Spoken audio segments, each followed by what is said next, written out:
Yes, guys, we're back. We're live, and it's the preview for Slavia Prague versus Arsenal. And we've got the blind gooner Daniel with us, Bargav, and special guest, right? Slavia Prague's youth coach Jonathan Davies is here. It's a pleasure to have you on, and it's yeah, really, really appreciate it. Thank you. How's yourself? Yeah, good. Busy at the club at the moment. Obviously preparing for the game on Thursday, and I'm the only non-Czech speaking person at the club, so everything in English. Basically, we're translating stuff, we're proofreading stuff, and yeah, it's quite chaotic ahead of Thursday. But yeah, everything's good. Good. How's yourself, Daniel? Yeah, I'm good, mate. Good to be back on. I'm good, mate. Like I say, just been incredibly busy. Do you know what I mean? Trying to plan all my streams and plan all the schedule. It just seems to be everybody this week seems to be mad busy for YouTube. But yeah, big up to yourself, mate. Yeah, and Bargav, how's yourself? Yeah, I'm good, Steven. I'm really excited for this tie. I mean, it's a really pivotal tie for us, and I think like Slavia Prague, I get to learn a little bit about Slavia Prague in this sense because they seem to be like a team on the rise. My friends seem to be very entertained with the football that they've been playing, and they seem to be like a really underdog team.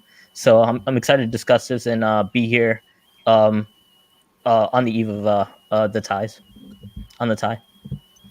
Yeah, definitely. We're definitely getting into that at the start.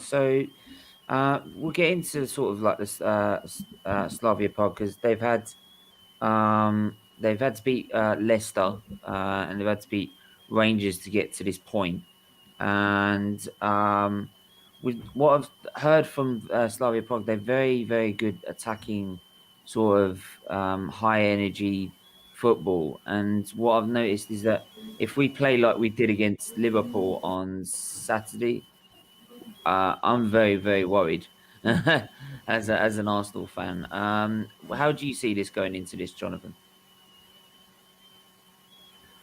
Yeah, I agree with you. I think we like to play a brand of attacking football, positive football. One of the things that I'm quite excited to see from the game is our pressing game. The big strengths of our team is out of possession. We're very energetic and we put a lot of pressure on opposition defences. And I think as a British football fan, we know that Arsenal can be a great team, but sometimes they try to overplay at the back. And I think that this can be one of the kind of areas of concern for the Arsenal team is if we do press energetically and we put a lot of pressure on the defence, and sometimes Arsenal this season have been found wanting in that area. So I think that's going to be a key part of the game for us. I think it's where if you can identify the really big weaknesses with Arsenal side is where you'll probably hurt us. And as like I said before, when we played Liverpool, for example, we were very slow and very poor. So and that's just putting it nicely. But so that's why there's a real worry with especially with how Slavia Prague play. But yeah, Daniel, how do you what's your initial thoughts going into this game? I think it's going to be a bit of a. It's. I said it earlier, didn't I, on your European show that it could be. It kind of depends on how Arsenal approach this game, because I said on paper we probably should have enough to get past Slavia Prague, but as we've seen this season in the Europa League, Slavia Prague have beaten some decent sides. Rangers and Leicester, who are two very good sides who are levels above us in the Premier League right now. So it all depends on how Arsenal approach the game. If we come out and we're really up for it, then I think it could be a potentially easy game. But then if we come out and play like we did on Saturday against Liverpool, then Slavia Prague, I think, are going to be in for a comfortable afternoon. So it kind of depends on a comfortable evening. Sorry, it kind of depends on what Arsenal turn up, and it also depends as well whether Slavia Prague don't let the occasion of playing a top side get to them. You know, that there's a lot of factors to consider. Yeah, a lot of factors. Bargav, how do you feel? Do you feel confident, or do you feel worried given Arsenal's recent performance? Honestly, like I'm always a bit circumspect going into games. I mean, some of our fans do definitely think like it's gonna be a walkover, and I'm like, no, this is people would do this professionally day in, day out. So it's definitely for this tie, I've looked at it. It seems like it definitely depends on the positional battles. Our creativity right now with Saka and like Tierney is a bit of a miss right now. And so we do have to look at those injuries. That's one thing. And then Slavia Prague, correct me if I'm wrong, Jonathan. Your defense, you have like one recognized defender now, because I think one of them's injured. Is that correct? Yeah, we've got a bit of a crisis at centre back at the moment. So our only fit centre back is 20-year-old Czech international David Zima, and our other players probably a little bit more experienced. Missing, we have a guy called Simon Deli. He was away with team, and he got COVID. I think he came back and he tested positive, so he's out. And then Kudela, our other centre back, he's out with some fever at the moment, or non-COVID related, but he's missing. And then we've got Walker, who he's been quite unlucky with injuries, but he got another serious knee injury a few months ago, and he's out for a while as well. So yeah, we're definitely short at centre back. But I've heard, well, Kieran Tierney's out. Is that right? So you're struggling at left back as well. So maybe we can give you a left back and you can give us a centre back for the game or something. Kieran Tierney and David Luiz are both out. So yeah. And then Saka, I think, is still like a game time decision. So a lot of our creativity is like it depends on how each of our teams, for me, overcomes those hurdles. It's a game definitely that Aubameyang has to show up in, and if he plays up top, I think that's going to be a very interesting zone to watch out for, especially with like not having like one of the center backs. The wings, I think, are going to be the key parts of the game, but we'll get into that real soon. If there's anything else you guys want to add. Yeah, I think like if I can. Oh, sorry. Yeah, I think it's quite interesting that you mentioned Aubameyang. Like I did this kind of I did like some interviews with Leicester fan podcasts, and like one of the things that they were talking about, or that we were talking about, was Jamie Vardy and how like he was dangerous over the two ties, and actually he created pretty much nothing through both ties. And I think a big reason for that was Zima, our centre back. He's been unbelievable this season. So I wouldn't necessarily think that because we've got a crisis at centre back that we're weakened, or that Aubameyang's going to find a lot of space and find a lot of success. I think having Zima at centre back is probably going to be a big advantage for us. So if we're looking at the Leicester match and what we did to Jamie Vardy, I wouldn't necessarily be too confident as an Arsenal fan, to be honest.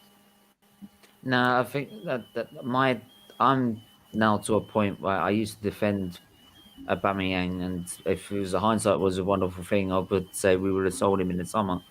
But if it was going to be this bad, but now I feel that Aubameyang needs to move on. He's getting older. He's not.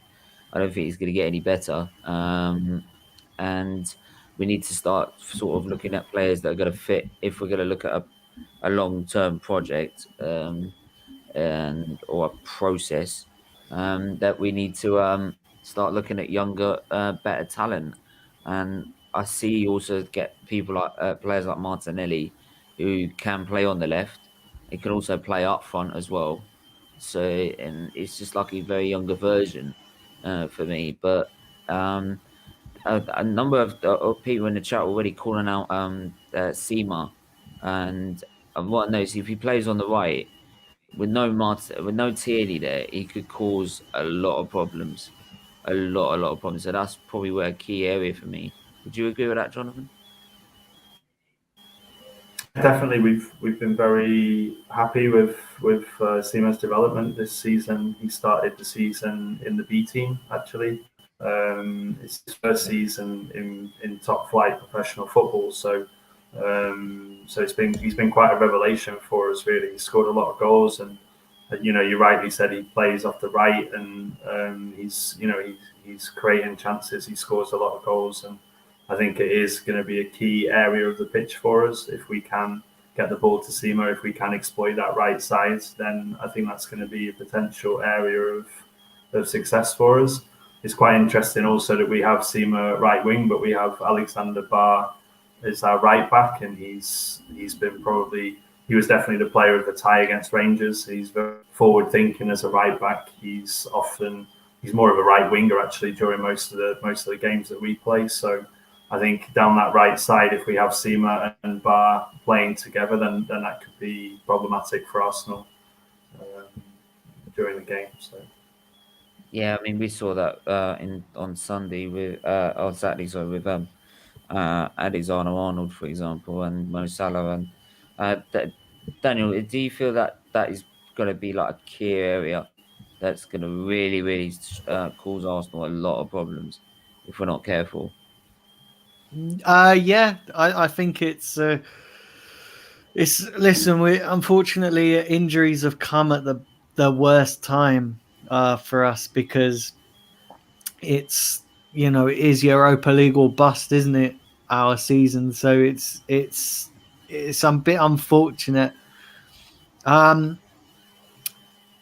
Yeah, it's a bit unfortunate. What I wanted to ask you, Jonathan, is how is Slavia Prague approaching this? Because as we know, like for Arsenal's point of view, it's a must win game. But how are Slavia Prague? How are you guys approaching it? Yeah, I think for us it's a little bit of a bonus, really, if we put in the context of the game if we're putting the game into the context of our season, then right now we're quite far ahead in the league with very few games to go. So I don't really see. I mean, I'm not saying that our league's finished, but I think we're 14 points clear, and I think Sparta have 2 games in hand.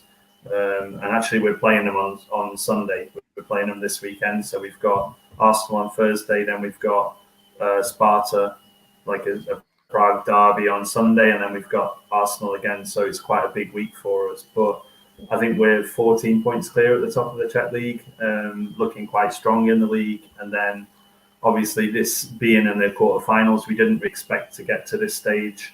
Having been in Leicester and Rangers, it was quite unexpected. I think for most people, we're confident, but we didn't expect to beat both teams. So being here is a bit of a bonus. It's obviously important for us financially. We missed out on the Champions League this season in a similar position to yourself. So the further we can go in the Europa League is obviously going to be beneficial to us financially. And I think it's kind of a similar situation to Arsenal in terms of Europe, that we're pinning our hopes on our success here. Obviously, it means if we do win the whole thing, then it means that we don't have to qualify for the Champions League next season as well. So, very much a bonus. We're looking forward to it. I think everyone's really excited for it, to be honest. I think the one thing I want to ask is if you look at what do you see with the situation at Arsenal with Arteta? Because obviously the fans are pretty much divided at the minute. Half of them want him out, half of them want him in. For me, I want him out. Daniel, I believe, wants him out as well, and so does Bargav. But how do you see the problem with Arsenal at the moment? Because obviously the team shouldn't be where it is in the league, for example. From my perspective, obviously as a coach, coaches kind of together almost. I can understand Arteta's position. I think when you hire a coach like Arteta, I think Arsenal have to understand that it's like a project. It's a long-term project. I know that Arsenal success in the not too distant past, and I think that that's kind of raised expectations to a certain level. If you look at the Arsenal team at the moment, you've got a lot of talent coming through. You've got a lot of young players that have been introduced into the team this season, and I think you have to give a little bit of time for the project to work itself out. I don't think you can't achieve success when you've got teams like Man City and Liverpool who are as strong as they are. I think it's very difficult for teams like Arsenal these days to compete without having that foundation, without giving it time to build. I mean, how long has Arteta been at the club now? Is it two seasons, 3 seasons? Like Yeah, be 1.5 years. No, he came in about December last season. Yeah. Yeah, so I mean, Yeah. in So my like 1.5. opinion, you can't. I mean, you can't. You can't change what's happened at Arsenal over the last 10 years. You can't change that within 18 months, in my opinion. As a coach, when you're working through trying to build a philosophy, a style of play, when you're still trying to figure out your team, you're trying to get your messages across to your players.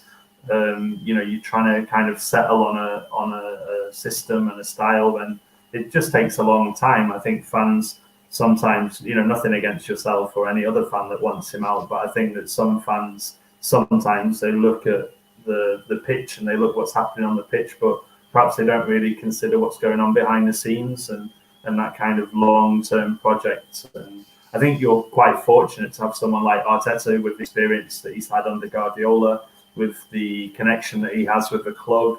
And I think my point of view, I think that maybe you need to give him a little bit more time. Yeah. Go on, Bugger. So one of the questions I was also asking is, I wanted to ask is, what's the midfield for Slavia Prague like, in terms of how they work together, and because that's going to be a key area also, because the midfield battle with our midfield, we don't have the best of midfields, and with Leicester, they had a really good midfield and they were pretty much made ineffective by Slavia Prague. It seemed like Soyuncu and Ndidi weren't able to play their games. It seemed, from what Leicester fans have said. Do you see that playing out the same way with Arsenal? I would hope so, to be honest. I think that our midfield three is probably one of the strongest areas of our team. So we have Nikolai Stancu, who is obviously a star against Rangers, scored a couple of great goals in that tie, and I think he's the playmaker. So one player that Arsenal need to be careful of in an attacking sense for Slavia. We have Lukáš Provod,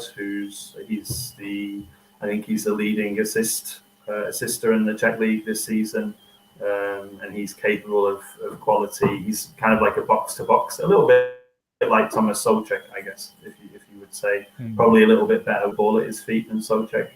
And then we have Tomáš Holeš, who is the Czech national team, kind of a number 6 style player. What might change that is there are rumours that maybe Holeš will be moved into the centre of defence, and then obviously that will change the makeup of the midfield. But in terms of the strength of our usual midfield, I think that it's one of the stronger parts of the team, mainly because of the work rate, the energy. Holeš and Provod, they're very aggressive, very physically strong, very energetic midfielders out of possession, and it's difficult as Leicester found, as Rangers found, it was very difficult for them to build up play through the centre. What might happen, as I see it from Slavia's point of view, is our biggest weakness is probably in transition and in wide areas. So our fullbacks tend to get quite high and quite wide. If you can exploit that space that they've left, then I think that's going to be one of the potential avenues for Arsenal. But I wouldn't bank on having much success through the middle, to be honest. That's the thing with Arsenal's midfield. for me, it's like Partey and no one else because because our midfield apart from Partey really just doesn't exist. And it's like picking what works. It's like picking the best player out of the most worst players you can get. With Arsenal is you either have Xhaka who's decent at times, but then just makes stupid mistakes all the time. Um, you got El Neni who's great but only plays safe. Then you've got then you've got Ceballos who it just ends up spinning around like a yo-yo. Um, um, so it's just not much. It's just not much there for Arsenal apart from Partey, and it's like Partey has to carry that midfield a lot of the time and do most of the work. But yeah, so for me, that midfield and the right hand side is what I'm really sort of worried about, especially now the fact that Tierney's injured. But do you feel that Slavia Prague will be able to really sort of dominate the game, or is it more like you play counter-attacking football, or do you really try and have the ball and more dominate the possession? I think one of our big strengths tactically is that we're very flexible. We obviously in the league that we play in, because we're quite dominant in that, so we're very used to having the ball and having to break down, a low block or a mid block. That's something that we're quite comfortable doing. I would say that we're also very good at high press, so we might put a lot of pressure on the Arsenal defenders. But equally, we've played some games the last 2 seasons. For example, we played in the Champions League last season we had a group of Dortmund, Inter Milan and Barcelona, and so we had to sit behind the ball and we had to be patient. So I think one of the key kind of benefits, or one of the key strengths of this Slavia team is with our coach and how adaptable he is tactically. We went to the Nou Camp last season. We got a 0-0 draw. So, you can see that we're capable of doing anything really, and it's just about the coach and his analysis, and that's what gives us the confidence that our coach sees something and he's able to adapt the team to exploit that weakness or to combat that strength. So it's impossible to tell, really, I think. What formation do you guys play? Because I think it says 4-4-2, but somebody said it's like it could be varied. Is that correct? Can I just add to that? Because Yeah, I looked usually. at some of it. So I was just going to add to that because I looked at some of the previous games, and it was kind of different. It was like 1 minute it's 4-2-3-1, then it was like a 3-5-2, and I just wanted to know if you do play different ones, what's the most preferred one that you play? I think the base formation is kind of like a 4-1-2-3, but the 3 in midfield, sometimes the triangle's inverted, so sometimes 2 attacking midfielders.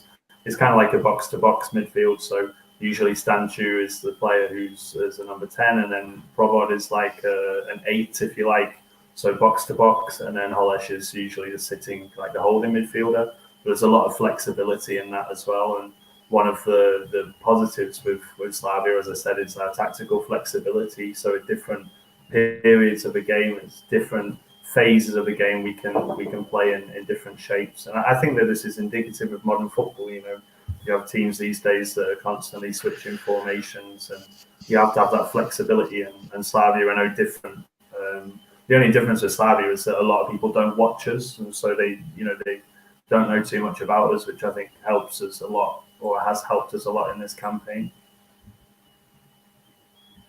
Yeah, from what I've read, like your new owners influxed a lot of money, and in a lot of like new sponsorships that have really helped with that.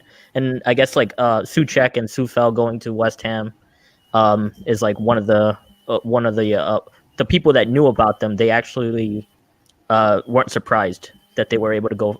They were able to make such impact in the Premier League. Is that about right? And who do you expect next to be like similarly?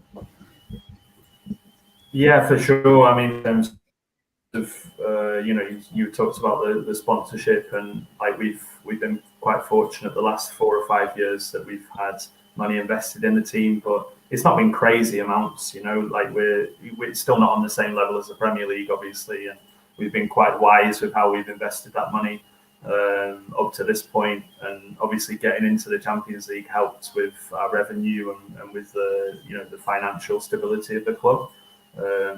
And then, yeah, in terms of Souček and Sofal, obviously selling those guys, it helped us to kind of get more money into the club. But also, I wasn't surprised at all with Souček, knowing his personality, knowing his style of play. As soon as his name was linked to the Premier League, then I knew that he was going to be a success. So it didn't really surprise me. I didn't realise he was going to be that good, but I knew that he was prepared for the Premier League, and I knew that he would be solid. He wouldn't disgrace himself, let's say. With Sofal, I've been a little bit surprised. He was never really good with the ball in the Slavia team, probably because he had too much time on the ball. I think now he's put under more pressure, and now he has to play a faster tempo. I think that's really helped his football, helped him to develop. If you watched West Ham last night against Wolves, you probably saw that kind of intensity and that improvement in the two Czech guys and how they've improved themselves. So but neither of them were a real surprise for me. And then really, I mean, moving on to the next star, I guess, from Slavia, I would say the obvious one's obviously Sima, but with him being so young, maybe he needs a year or two at the club to develop further, in an ideal world. And then I would say that probably the next one off the production line is probably Lukáš Probod, the central midfielder. I think that he's tailor-made for the Premier League. He's almost a little bit like I would say like what's he's kind of like your typical rangy central midfielder, like a little bit like Toure at Man City, that kind of mold. So it wouldn't surprise me if he made the move soon and if he was a success as well. So yeah, those would be the two that I would. Is it like Olyanki? Is that your left winger? Alinka. Alinka, my bad. Is he? What's people say he's really talented. Is he? Is he just not? Is he just not as well developed yet? Is he linked to our Alinka as well? Because we got one as well. Yeah, on loan.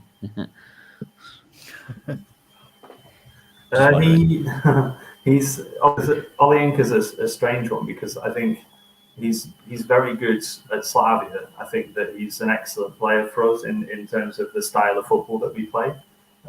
Because he's great out of possession, his work rate and his speed and his physical characteristics are per the style of football that we play. What I would be concerned about is maybe his technical ability in the Premier League, but it could be the case, similar case to Sofal, that the higher the league and the higher the intensity, the more he gets out of his game. So it'll be interesting for me. I would like to see all of the Slavia lads have a chance in the Premier League. Whenever I watch Souček or Sofal, it's a point of pride, and my Czech colleagues are the same as well. They're all West Ham fans now, so I would like to see all of them. I would like to see Olyanka in the Premier League too. Would there any players you would recommend to sort of Arsenal for a sense if they were looking at any talent to bring in? I think there was an article in January about Sima linked to Arsenal, but it was something ridiculous like £50 million or something. The next Thierry Henry. I mean, like of all of the players, I would probably say that Sima would be the best fit for Arsenal, just as a goal scorer. To be honest, I think his finishing would be a real asset for Arsenal. But I mean, whether he's ready for the Premier League, I think he's 19 years old and his first in senior football. So I wouldn't put too much pressure on him yet. But for sure, in terms of the profile of Seema, I would say that he's quite well suited. Yeah, I think if we go towards the lineups and then predictions, we'll try and get some questions from the chat as well. So the predicted lineup for Slavia Prague, if it was you as the manager, who would you go for for this game? I think that there are certain positions that choose themselves. I think we have our goalkeeper obviously got quite a nasty injury against Rangers in the second game. There's a rumour that he's been training and that he could come back for the game on Thursday. So I would quite like to see Ondrej Kolaš as a goalkeeper. He's been our goalkeeper all season for the last couple of seasons, and he's very well respected, and he brings a lot of security to our play. So I would like to see Kolaš as a goalkeeper, and then centre back, as we said, David Zima is probably the one definite in there, with him being the only centre back available. And then really it depends on how the coach wants to go. Maybe our left back, Jan Božo, our captain, maybe he will be centre back potentially. And then we have Alexander Barr will be right back, and then left back. I don't really know. We have a guy called Oscar Dorley, who's got a lot of potential as well. He's probably another player who could play in the Premier League. He's a Liberian international, I think. So probably Oscar Dorley left back, and then in midfield, as I said before, I wouldn't want to really change too much. So I'd have Holeš, Stanchu and Provoz as the central midfielders, and then probably Olayinka left wing, Sima right wing, and maybe Jan Kupta, our striker. So a lot, like I said, a lot of the team picks itself, but obviously with the central defensive crisis, it might change a few things. So it'll be interesting to see. I think for me, if I was going to go for an Arsenal lineup, I'd go. Obviously Leno in goal. Obviously that picks itself. It's the problem is with Tierney injured, it makes such a problem. Saka, I don't think is fit, so I won't want to play him either. Because I'm always a believer if he's not fit, don't play him. So for me, I'd have to put Bellerin on the right. I'd have to put Cedric on the left. Gabriel and Louis. No, Gabriel Louise is out, so Gabriel Marie, something like that. El Neni and Partey. Because I just don't believe in Xhaka or Ceballos, either one of them. I'd put to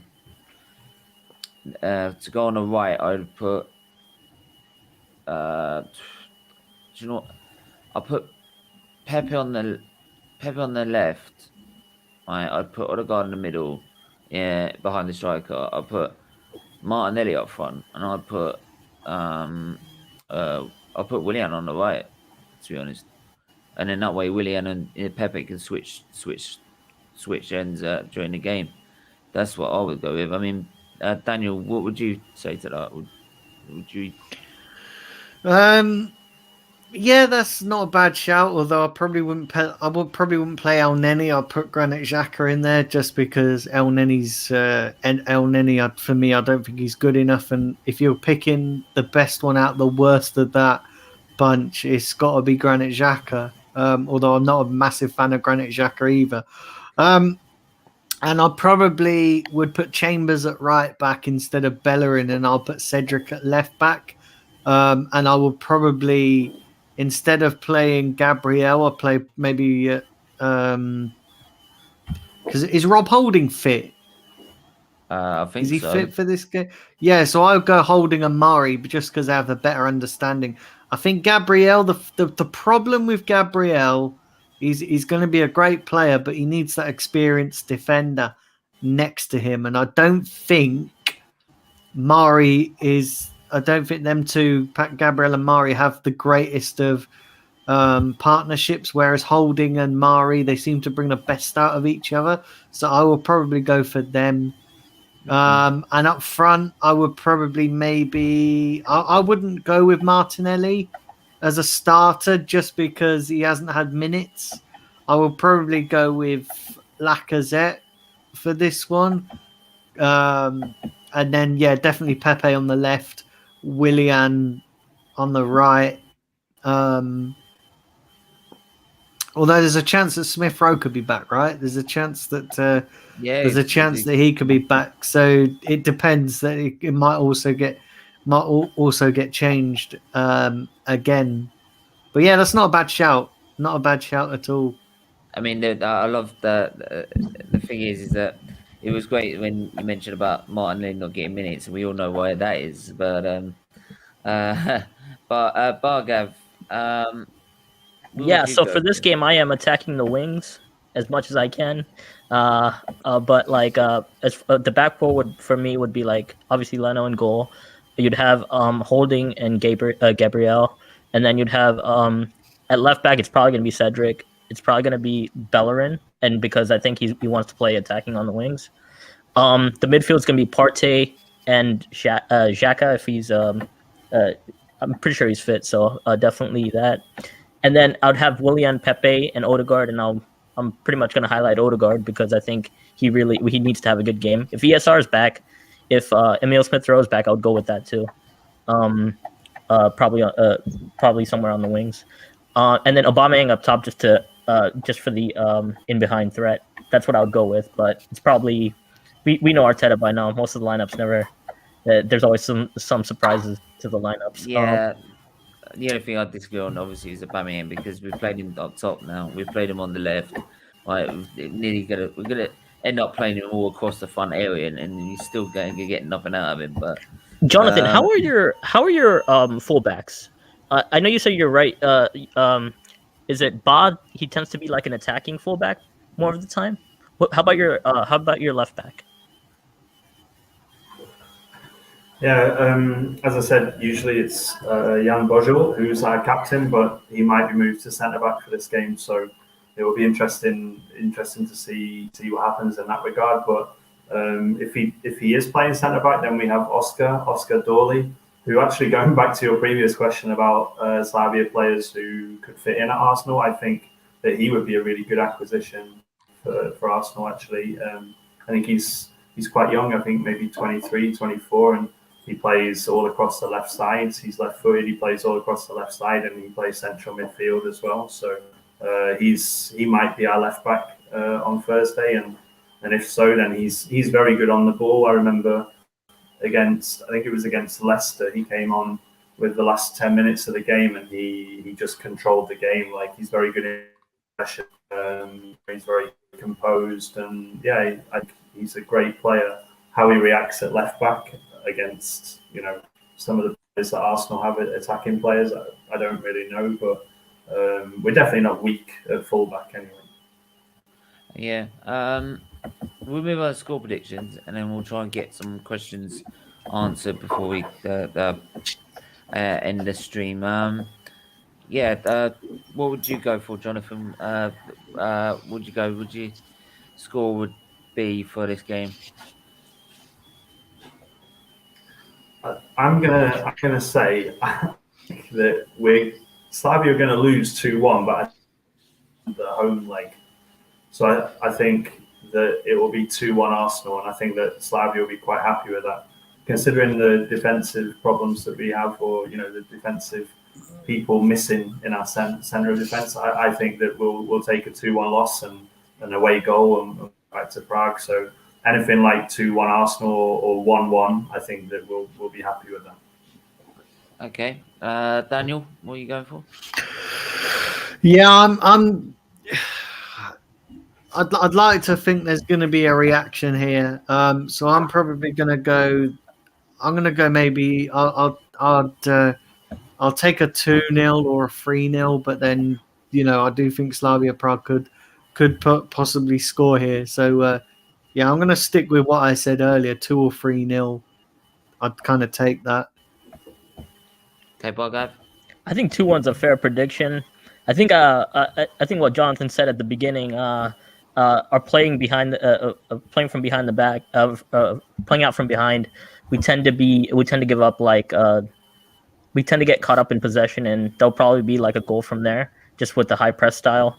That would probably be like one goal, and I think we can definitely get some stuff on the wings depending on who starts, Pepe or Willian. So I'm probably gonna go 2-1, but it's gonna be pretty nerve wracking. First goal, I think with it being at the Emirates, I think it does help, and our players are looking for a response after the Liverpool game. So I think they'll probably get like a decent like response in I that think the sense. first goal is going to be key.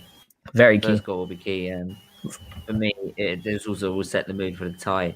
Yeah. I'd like to see Arsenal win 2-1, but for me, that's just me being optimistic. To be honest, I have got no confidence in this Arsenal side whatsoever.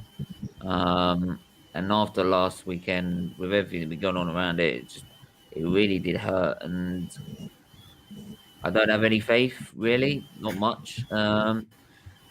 I'd like to say 2-1, but my guess would be a 1-1. To then try and go get some confidence against Sheffield United, to then try and come back and win it in the second leg. But yeah, I've just got a really big worry about it. I really do. Yeah, so we'll move on. Get a few questions in before we go. Right, let's try and see. Are Suchek and Kufal big misses for Slavia Prague?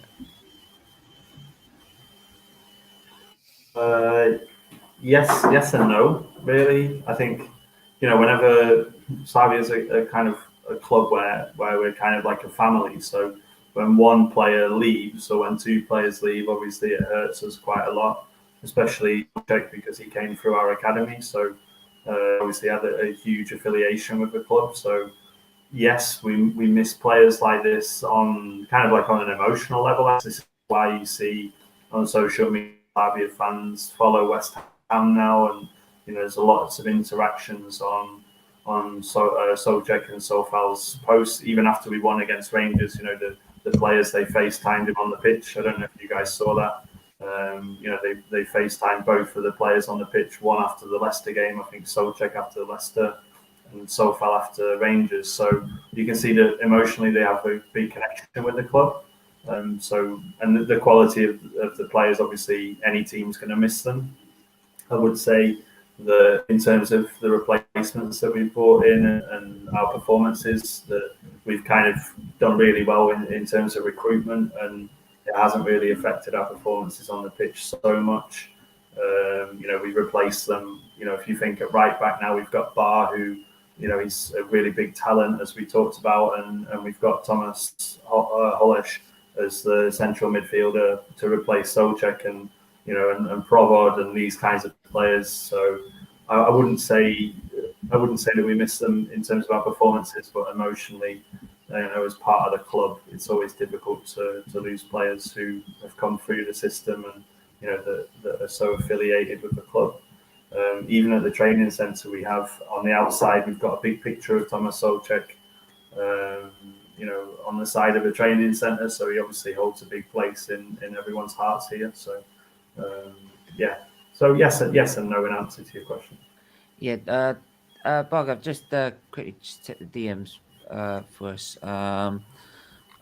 Whilst I'll get another question in. This one from my very good friend and pretty much my graphics designer, Talkman U. Jonathan, will Slavia press Arsenal because of their inability to release the ball quickly? Yeah, and Bug, I've just checked the private chat. Watch there as well.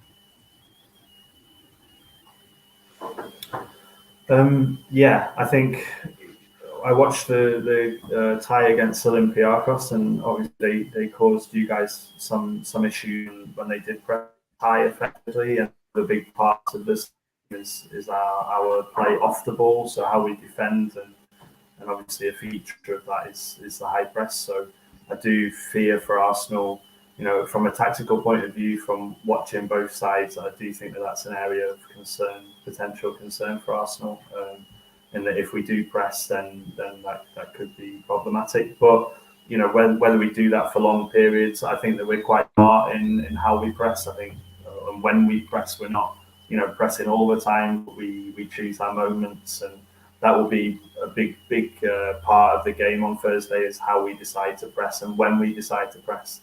Do we press at the right time, and are we coordinating our press? And if we are, then I think that's going to be an avenue that we can be successful with. So yeah, I do think it's going to be a key feature of the game. Yeah, just quickly get a couple more in, and then just a couple more in. Could Kudele be a big miss due to him being suspended?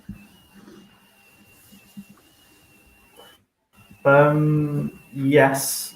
I mean, the reason for his suspension is actually that he's sick. He didn't travel with the squad even before this UEFA report. He didn't travel with the squad because he has a fever, so he's missing anyway. But I do think that he's going to be a miss for us. He's obviously one of the captains of the team, and he's been at the centre of our defence, for a long time now, for a few seasons. So yeah, so he will be a miss, but I'm sure that we will have the resources to continue without him. As I said, on Sunday we've got a big game in Sparta Prague, so that's going to be a priority for us as well. Doesn't matter what the situation is in the league, we still want to beat Sparta. So. Yep. Lucas Vlogs, I got a question for Slavia Prague. What's your relations with Thomas Rosicky? Obviously a former player, Arsenal player. What do you say? How's your relationship with Rosicky from Slavia Prague's point of view? We don't, to be honest, we don't really have it. We don't really have one with him because he was a Sparta player, and he was. I think he's the director of football at Sparta at the moment. So, but in terms of any relationship, obviously we had like Vladimir Schmitzer, we had Patrick Berger, I think, was from Slavia as well. So we had some players, but yeah, in terms of Rosicky, he's Sparta. Yeah. One more question. I'm just literally looking for it to see if I've got any more.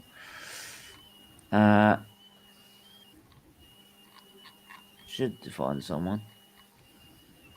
But any other questions that Daniel and Bargav you want to ask? I mean, I guess like the last question I think Melina asked was, how good are the strikers in terms of goal assist? Yeah, there it is. There, Yeah. I'm trying to find it. Yeah, there it is. And then we'll probably end it there. We'll probably our strikers. If you look at the statistics for our season, we've scored a lot of goals. I think we're up to about 60 now in the league this season. Obviously, we put a few past Leicester and Rangers as well, and we're in terms of scoring goals, we've never had any issue with that. I think we drew this weekend, and that was 37 games without losing. I think so. We're 37 games unbeaten in our domestic league. So I wouldn't read too much into it. The quality of Czech football is not the best sometimes in the domestic league, but ours are scoring. So as I mentioned, Sima, everybody knows about. Jan Kupta is a striker, and he's prolific as well. And obviously Ollie Ing quite a few important goals for us. So all three of our strikers are very dangerous, and if given an opportunity, they're usually quite good in front of goal. Yeah. Hopefully, then they should be. If they're clinical, then I do worry. But yeah, I think we'll end it, wrap it up there. To be honest, unless anyone's got any last questions they do want to ask between the panel. No, I think we pretty much answered a lot of the big questions. I think hopefully a lot of our viewers now know a little bit more about Slavia Prague. It should really help them for the games coming up. I mean, if there's nothing else, we'll wrap it up there, and then yeah, just quickly In terms, all right, Yeah. just last one from Melina. And in terms of strikers' match fitness and goals assist rate, how is that at Slavia Prague? Is that an issue? Not really. Most of our strikers have played most games this season. But as I said, one of our big strengths is our fitness and what we do off the ball. Our statistics are absolutely crazy. In terms of our movement and our running stats. So I don't think that's going to be an issue at all. We're probably one of the fittest teams in Europe, I would say. So yeah, in terms of match fitness, everything's good. Abdallah Sima, he didn't play this weekend or last weekend because he was suspended, and he's also suspended at the moment. We're appealing it, but he's suspended for the Prague derby on Sunday, so he's probably going to be able to give 100% in the game.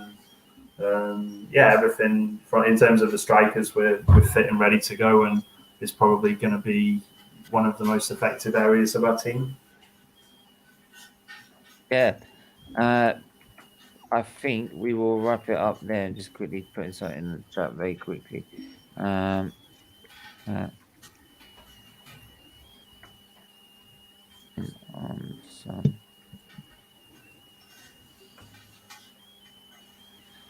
I think we'll end it there. And if I haven't got to your if I haven't answered your questions or got to your questions, I really do apologize, but there's been a load of them coming in.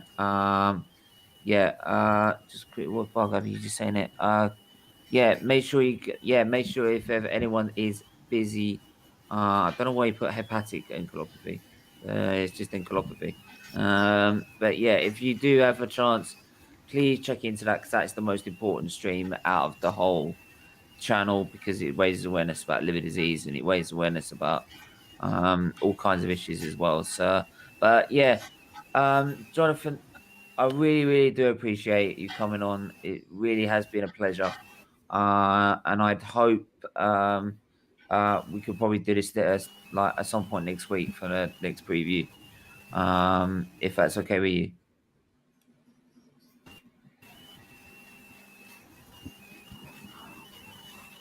Yeah, that sounds good, guys. Thanks for having me on.